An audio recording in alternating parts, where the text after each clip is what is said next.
जय श्री कृष्णा भाइयों और बहनों। आज के इस वीडियो में मैं आपको ज्येष्ठ मास के शुक्ल पक्ष में पड़ने वाली निर्जला एकादशी के बारे में बहुत महत्वपूर्ण जानकारियां देने वाली हूं कि निर्जला एकादशी का क्या महत्व है और निर्जला एकादशी के दिन किन किन चीजों का दान पुण्य करना चाहिए और इस व्रत को कैसे करना चाहिए। इसके अलावा जो लोग 24 फलाहार वाली एकादशी का व्रत चालू करना चाहते हैं तो वो लोग निर्जला एकादशी से इसका व्रत चालू कर सकते हैं। इस 24 फलाहार वाली एकादशी में निर्जला एकादशी के दिन आम का केरी का सागार लेना चाहिए और दूध, आम और उनसे बने पदार्थों का फल ले सकते हैं। इसके अलावा जो लोग 11 का व्रत चालू करना चाहते हैं वो भी निर्जला एकादशी के दिन से ही 11 का व्रत करना चालू कर सकते हैं। जो लोग 12 महीने की 11 नहीं करते हैं और 4 महीने की बड़ी बड़ी 11 करते हैं तो उन लोगों को भी निर्जला एकादशी से ही 4 महीने की 11 शुरू कर देना चाहिए और देव उठनी 11 तक यह व्रत करना चाहिए। अब मैं आपको सबसे पहले निर्जला एकादशी का महत्व बता रही हूँ कि इस एकादशी का व्रत करने का क्या महत्व है।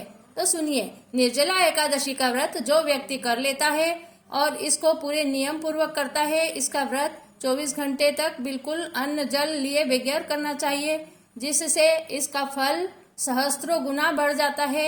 और जो लोग निर्जला एकादशी का व्रत कर लेते हैं उन्हें 12 महीने की पूरी एकादशियों के व्रत का फल प्राप्त हो जाता है। जैसा कि नाम से ही विदित है, निर्जला इस एकादशी का एकमात्र व्रत ऐसा होता है जिसमें बिल्कुल भी अन्न और जल ग्रहण नहीं किया जाता है।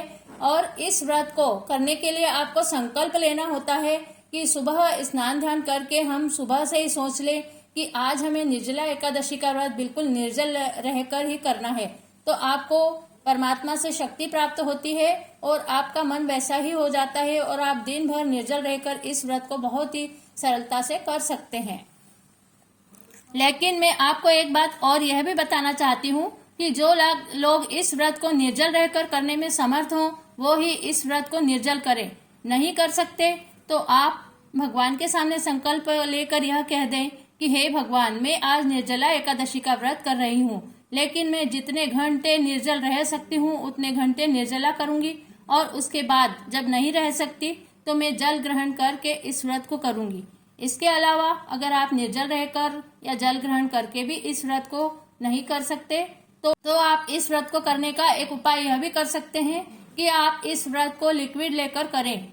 फ्रूट जूस, दूध, चाय, यह चीजें लेकर भी आप इस व्रत को कर सकते हैं। इसके अलावा अगर आप फिर भी नहीं रह सकते हैं तो आप इस व्रत को अलूनी 11 का व्रत करके कर सकते हैं। जैसे आप अलूना फलाहार कर सकते हैं, दूध से बनी मिठाइयों या फलाहारी हलवा या दूध केला, इस तरह से अलूना फलाहार करके भी अलूनी 11 की जा सकती है। इसका भी सहस्त्रों गुना पुण्य प्राप्त होता है। इसके अलावा और आगे बढ़े तो अगर आप अलूनी 11 भी नहीं कर सकते हैं तो आप एक समय फलाहार लेकर भी इस 11 का व्रत कर सकते हैं।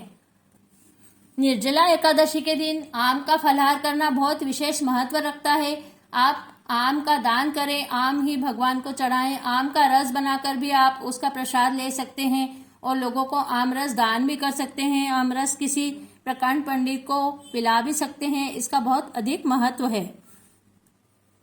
यदि एकादशी को सूर्योदय से लेकर द्वादशी को सूर्योदय तक जल ग्रहण नहीं किया जाए तो उसे सारी एकादशियों का व्रत का फल प्राप्त हो जाता है। याद रहे, यदि आप इस व्रत को करने में सक्षम हैं तो एकादशी का निर्जल व्रत करें। इस एकादशी के व्रत में स्नान और आचमन के अलावा जल का उपयोग करना वर्जित है, इसलिए इसे निर्जला एकादशी ही कहते हैं। और अगर आपका जल पीने का मन करे तो आचमन में 6 मासे जल से अधिक नहीं होना चाहिए। केवल आप 6 मासे जल से आचमन करके इस व्रत को संपूर्ण करें तो इसका सहस्त्रों गुना फल प्राप्त होता है और पूरे 12 महीने की एकादशियों का फल एक ही एकादशी का व्रत करने से प्राप्त हो जाता है। इस तरह संसार में सबसे अधिक श्रेष्ठ व्रत है निर्जला एकादशी का व्रत, इसलिए इसे यत्न पूर्वक जरूर करना चाहिए। अब मैं आपको बता रही हूँ कि निर्जला एकादशी के दिन हमें क्या क्या दान पुण्य करना चाहिए, जिसका हमें सहस्त्रों गुना फल प्राप्त होता है। और इस दिन मनुष्य को क्या खाना चाहिए, क्या नहीं खाना चाहिए, और किस तरह भजन कीर्तन जाप करते हुए अपना समय व्यतीत करना चाहिए और निर्जला एकादशी के व्रत को सफल बनाना चाहिए। तो सुनिए, निर्जला एकादशी के दिन भगवान का यज्ञ जरूर करना चाहिए, उसका अनंत गुना फल प्राप्त होता है। और जो मनुष्य इस दिन अन्न खाते हैं उन्हें चांडाल के समान जीवन व्यतीत करना पड़ता है और अंत में उन्हें नरक मिलता है। इसलिए इस दिन बिल्कुल भी अन्न नहीं खाना चाहिए, सात्विक भोजन बनाना चाहिए और लहसुन प्याज का बिल्कुल त्याग कर देना चाहिए। अगर आपने निर्जला एकादशी का व्रत किया है और घर के अन्य लोगों ने नहीं किया है तो भी घर में जो भोजन बनाया जाए वह सात्विक भोजन बनाना चाहिए। निर्जला एकादशी के दिन ऐसा व्यवहार करें कि सब खुश रहें, घर में खुशी का माहौल रखें, क्रोध ना करें और लड़ाई झगड़ा ना करें, गाली गलौज ना करें, झूठ ना बोलें और किसी का दिल न दुखाएं और पूरे दिन भजन कीर्तन करते हुए दिन व्यतीत करें। गीता जी का पाठ करें और विष्णु सहस्त्र नाम का पाठ करें। ओम नमो भगवते वासुदेवाय जो मंत्र है उसकी माला का जाप करें। आप जितनी भी माला फेर सकें ओम नमो भगवते वासुदेवाय मंत्र का जाप करें।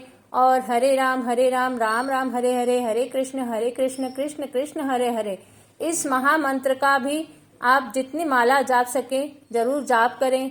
इसके अलावा निर्जला एकादशी के दिन रात्रि जागरण करें, रात को भजन कीर्तन करते हुए समय व्यतीत करें। ऐसा करने से सहस्त्रों गुना फल प्राप्त होता है। निर्जला एकादशी के दिन क्या दान करना चाहिए? तो सबसे पहले तो भगवान की पूजा अर्चना करके निर्जला एकादशी के दिन जो लोग गोदान करते हैं, गाय की सेवा करते हैं, गाय को घास खिलाते हैं, उसका बहुत अधिक पुण्य प्राप्त होता है।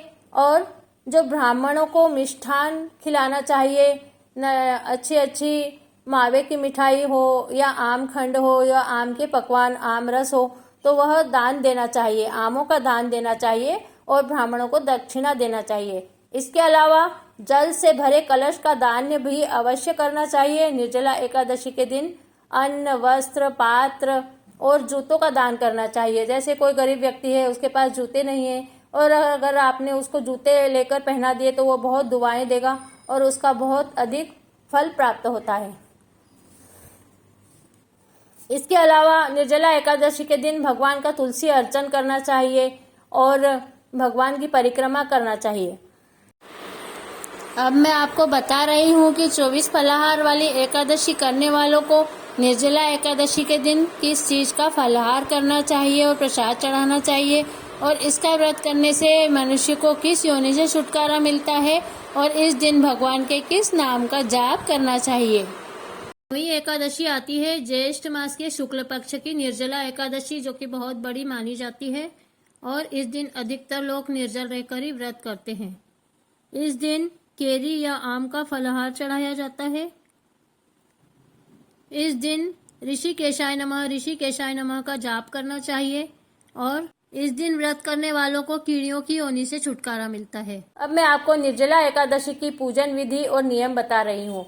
निर्जला एकादशी का व्रत करने वालों को दशमी के दिन से ही व्रत की शुरुआत कर देना चाहिए। जो लोग 24 फलाहार वाली एकादशी कर रहे हैं उन्हें दशमी के दिन से ही उपवास चालू कर देना चाहिए और दशमी के दिन एक समय फलाहार लेकर उपवास की शुरुआत करें। दूसरे दिन 11 के दिन ब्रह्म मुहूर्त में उठिए आप और अपने नहाने के जल में गंगा जल, तुलसी की मिट्टी, आंवला, तिल, इनमें से जो भी मिल जाए नहाने के जल में डालें और उससे पवित्र स्नान करें। उसके बाद स्वच्छ धुले हुए वस्त्र, पीले या सफेद वस्त्र पहनना चाहिए।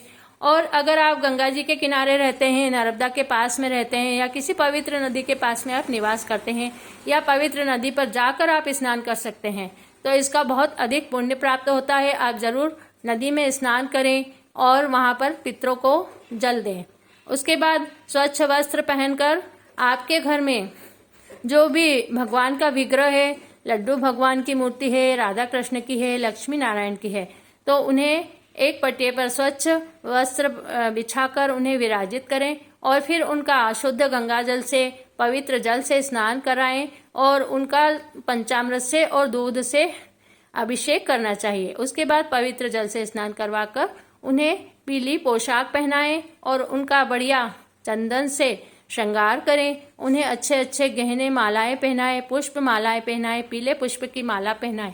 इस तरह उनका श्रृंगार करके उन्हें विराजित करें और घी का, शुद्ध घी का दीपक जलाएं और दीपक जलाकर संकल्प लेवें कि हे भगवान, आज मैंने निर्जला एकादशी का व्रत धारण किया है और मैं पूरे दिन निर्जल रहकर इस व्रत को करूंगी। उसके बाद भगवान को पीली मिठाई का, मखाने की खीर का, इन चीज़ों का भोग लगावें। आम रस का भोग जरूर लगावें, भगवान को आम जरूर चढ़ावें और भगवान की बढ़िया आरती करें। आरती करने के बाद आप भगवान का यज्ञ भी करें। हवन का मैंने एक वीडियो अपनी चैनल पर डाल रखा है, उस वीडियो को देखकर आप भगवान का बढ़िया हवन कर सकते हैं, भगवान को भोग लगावें और इस तरह अपने एकादशी के व्रत को संपन्न करें। उसके बाद अपने हाथ में जल और पैसे और तिल लेकर एक कटोरी में शक्कर और आम रखकर, उसमें दक्षिणा रखकर, उसके ऊपर दीपक रखकर भगवान के आगे दीप दान करें और संकल्प करें। इस तरह एकादशी के व्रत की पूजा और विधि पूर्ण करें। इस तरह एकादशी की पूजन संपूर्ण करें और फिर भगवान की परिक्रमा भी करें। तुलसी देवी की पूजन करें और अगर आंवले का पेड़ हो तो तुलसी, आंवला, पीपल इन सबको एक जगह रखकर वहीं पर बैठकर भगवान की पूजा करें और फिर उसकी 108 परिक्रमा लगावें, 11 के भजन गावें और 11 की कथा भी अवश्य सुने। इस तरह पूजन संपन्न करें। अब मैं इसके पारने की विधि बता रही हूँ। द्वादशी के दिन सुबह ब्रह्म मुहूर्त में उठकर स्नान ध्यान करें, भगवान के विग्रह की पूजा अर्चना करके दीपक जलावें और भगवान के सामने यह संकल्प लेवें कि हे भगवान, मैंने निर्जला एकादशी के व्रत को पूर्ण किया है और आज मैं इस व्रत को खोलना चाहती हूँ, तो मैं आज इसका पारना कर रही हूँ। अब मैं आपको बता रही हूँ कि पारना आपको किस चीज से करना चाहिए। पारने में 7 छिके हुए चने लें, उसकी दाल कर लें तो 14 दाल हो जाएगी। उसे हाथ में लेकर अपने पीछे फेंक दें और उसके बाद वापस 6-7 चने लेवें और उसे अपने मुख में डालकर पारना करें और जल का चरणामृत लेवें। अगर आपने पूरी निर्जल व्रत किया है तो इसके पारने में आप जल या दूध या फ्रूट जूस लेकर ही पारना करें। उसके बाद धीरे धीरे कुछ चीजें खाना शुरू करें। एकदम से अगर किसी चीज को आप खा लेंगे तो आपका डाइजेशन खराब हो सकता है, आपके स्वास्थ्य में गड़बड़ी आ सकती है। इसलिए पारने में आप लिक्विड लेकर ही पारना करें। पारना करने से पहले किसी योग्य ब्राह्मण को अन्न का दान करें, जल का घड़ा दान करें, दक्षिणा देवें और अपने सामर्थ्य के अनुसार वस्त्र, छतरी और जूते, चप्पल ये चीजें दान करें। उसके बाद पारना करें। इस तरह निर्जला एकादशी का व्रत संपूर्ण करें। अब मैं आपको निर्जला एकादशी की कथा सुनाती हूँ। निर्जला एकादशी को भीमसेनी एकादशी भी कहते हैं क्योंकि जो पांडवों में भीमसेन जी थे, उन्होंने वेद व्यास जी से पूछा था कि मैं ऐसा कौन सा व्रत करूं जिससे कि मुझे मोक्ष की प्राप्ति हो और स्वर्ग की प्राप्ति हो। तब श्री वेद व्यास जी ने कहा था कि आप निर्जला एकादशी का एकमात्र व्रत ऐसा है जिसे करने से आपको 24 एकादशियों का फल मिल जाएगा, इसलिए आप निर्जला एकादशी का ही व्रत करें। और भीमसेन जी ने वेद व्यास जी से सुनकर इस व्रत को पूर्ण किया और 24 एकादशियों का फल प्राप्त किया, इसलिए इस एकादशी का नाम भीमसेनी एकादशी पड़ा। भगवान श्री कृष्ण धर्मराज युधिष्ठिर से बोले कि हे राजन, श्री सूत जी ने इस एकादशी की कथा अनेक ऋषि मुनियों को कही थी और एक बार पांडुपुत्र भीम ने अपने पूज्य पितामह व्यास जी से भी निर्जला एकादशी की कथा का वृत्तांत जानने की जिज्ञासा प्रकट की थी। तब सभी शास्त्रों व वेदों के मर्मज्ञ वेद व्यास जी ने कहा कि ज्येष्ठ के शुक्ल पक्ष और कृष्ण पक्ष इन दोनों ही पक्षों की एकादशियों के व्रत में भोजन नहीं करना चाहिए। द्वादशी को स्नान आदि से पवित्र होकर भगवान केशव की पूजा करके सबसे पहले ब्राह्मणों को भोजन कराकर अंत में स्वयं भोजन करना चाहिए। तब भीमसेन जी ने कहा कि मैं तो बिल्कुल भी भूखा नहीं रह सकता हूँ। हे पितामह, मैं विधिवत भगवान का पूजन आदि तो कर सकता हूँ, दान भी कर सकता हूँ, परंतु मैं भोजन के बिना नहीं रह सकता। इस पर व्यास जी ने कहा कि हे भीमसेन, यदि तुम नरक को बुरा और स्वर्ग को अच्छा समझते हो तो प्रति मास की दोनों एकादशियों को अन्न ग्रहण न किया करो। भीमसेन जी कहने लगे कि हे पितामह, मैं तो पहले ही कह चुका हूँ कि मैं भोजन के बिना नहीं रह सकता, क्योंकि मेरे पेट में व्रक नामक अग्नि सदा प्रज्वलित रहती है। भोजन करने के बाद ही वह शांत होती है। अतः आप मुझको कोई ऐसा व्रत बतलाइए जो वर्ष में केवल एक बार ही करना पड़े और मुझको स्वर्ग की प्राप्ति हो जाए। श्री व्यास जी कहने लगे, हे पुत्र, बड़े बड़े ऋषियों ने अनेक शास्त्र आदि बनाए हैं। उन शास्त्रों में भी लिखा है कि मनुष्य को दोनों पक्षों की एकादशी का व्रत करना चाहिए, इससे उन्हें स्वर्ग की प्राप्ति होती है। श्री व्यास जी के वचन सुनकर भीमसेन नरक में जाने के भय से भयभीत हो गए और कांप कर कहने लगे कि अब मैं क्या करूं? मास में 2 व्रत तो मैं नहीं कर सकता, अतः आप मुझे वर्ष में कोई एक व्रत बतलाइए जिसको करने से मेरी मुक्ति हो जाए। यह सुनकर व्यास जी बोले, ज्येष्ठ मास में सूर्य वृष राशि पर हो या मिथुन राशि पर शुक्ल पक्ष की जो एकादशी आती है, तुम उस एकादशी का निर्जल व्रत करो। इस एकादशी के व्रत में स्नान और आचमन के अलावा जल वर्जित है, इसलिए इसे निर्जला एकादशी कहते हैं। आचमन में 6 महाशय जल से अधिक नहीं होना चाहिए, अन्यथा वह मद्यपान के सदृश हो जाता है। इस दिन भोजन करने से व्रत नष्ट हो जाता है। यदि एकादशी को सूर्योदय से लेकर द्वादशी को सूर्योदय तक जल ग्रहण न करे तो उसे सारी एकादशियों के व्रत का फल प्राप्त हो जाता है। द्वादशी को सूर्योदय से पहले उठकर स्नान आदि करके ब्राह्मणों को दान आदि देना चाहिए। इसके पश्चात भूखे ब्राह्मण को भोजन कराएं, फिर आप स्वयं भी भोजन करें। इस एकादशी का फल वर्ष की संपूर्ण एकादशियों के फल के बराबर होता है। व्यास जी कहने लगे, हे भीमसेन, यह मुझको स्वयं भगवान ने बतलाया है। इस एकादशी का फल समस्त तीर्थों और दानों से भी अधिक है। केवल एक दिन मनुष्य निर्जल रहने से पापों से मुक्त हो जाता है। जो मनुष्य निर्जला एकादशी का व्रत करते हैं उनको मृत्यु के समय यमदूत आकर नहीं घेरते हैं। भगवान के पार्षद उनको पुष्पक विमान में बिठाकर स्वर्ग को ले जाते हैं। अतः संसार में सबसे श्रेष्ठ निर्जला एकादशी का व्रत है, इसलिए यत्न पूर्वक इस व्रत को करना चाहिए। उस दिन ओम नमो भगवते वासुदेवाय इस मंत्र का उच्चारण करके गोदान करना चाहिए। इस प्रकार व्यास जी आज्ञा अनुसार भीमसेन ने इस व्रत को किया। इसीलिए इस एकादशी को भीमसेनी या पांडव एकादशी भी कहते हैं। निर्जला व्रत करने से पहले भगवान का पूजन करके यह प्रार्थना करें कि हे भगवान, आज मैं श्रद्धा पूर्वक निर्जल व्रत रखकर दूसरे दिन भोजन करूंगा, अतः आपकी कृपा से मेरे सब पाप नष्ट हो जाएं और मुझे इस व्रत को करने की शक्ति प्रदान कीजिए। इस दिन जल से भरा हुआ एक घड़ा वस्त्र ढककर स्वर्ण सहित दान करना चाहिए।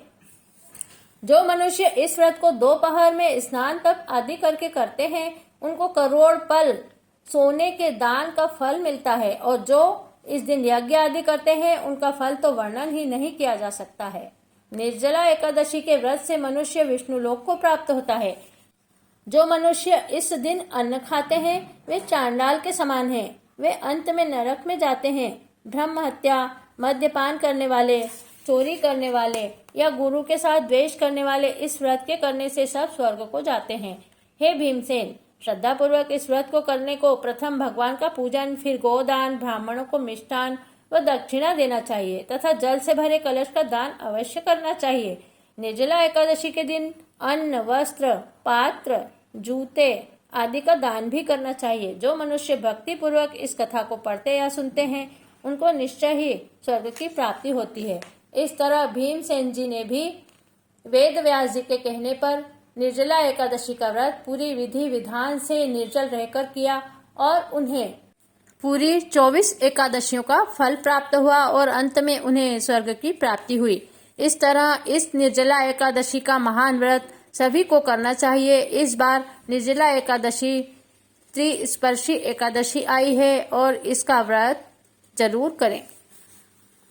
प्रिय भाइयों और बहनों, आपको कैसा लगा हमारा वीडियो? अगर आपको पसंद आया है तो आप हमारे चैनल को अवश्य सब्सक्राइब कीजिए। और हमने हमारी चैनल पर हवन का एक स्पेशल वीडियो डाल रखा है, तुलसी अर्चन का वीडियो भी डला हुआ है, तिल अर्चन का वीडियो भी डला हुआ है। यह सब एकादशी के दिन अवश्य करना चाहिए। ये सब करने से एकादशी का पुण्य सहस्त्रों गुना बढ़ जाता है और भगवान की पूजा के बाद उनकी 108 परिक्रमा या 11 या 21 अवश्य करना चाहिए। उसके बाद हमारी पूजा का संकल्प लेकर व्रत पूर्ण करना चाहिए। कृपया हमारे इस वीडियो को अधिक से अधिक शेयर करें और चैनल को सब्सक्राइब करें।